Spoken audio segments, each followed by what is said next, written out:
বয়স্ক লোকরা তখন জায়গা তখন তারা টাকা নিয়ে বাইকে লাগে এই কাজটা দিয়ে দিছি না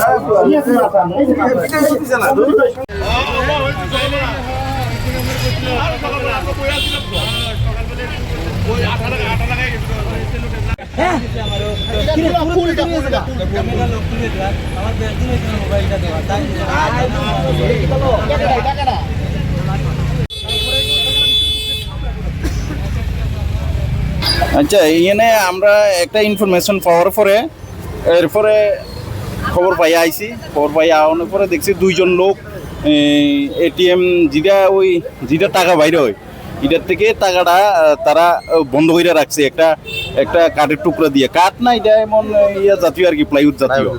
তো এরপরে নেক্সট পিরিয়ডে আবার আমরা সবাই ইয়ে গিয়ে কইতাছে এরকম আবার এটিএমটা চেক করতো, চেক করানোর পরে একটা মেয়ে এটিএমের ভিতরে আসলো।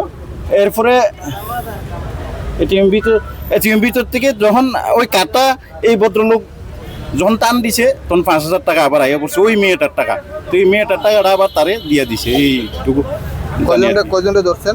দুইজনকে ধরছে। তারা মানে কি মানে হ্যাক করে? হ্যাঁ, তারা তো ওখানে পর্যন্ত জানতে পারে যে হ্যাকার বলে, তদন্ত করে জানা যাবে। কোন জায়গায় ঘটনা হয়েছে এটা এই বাদরপুর, এটা কদমতলি ওই বিএনবি এটিএমটা আর কি। তার কাছে এখনো আমরা ইয়ে করছি না, আবার তদন্ত করে দেখানোর পরে কি পাওয়া যাবে দেখা যাক।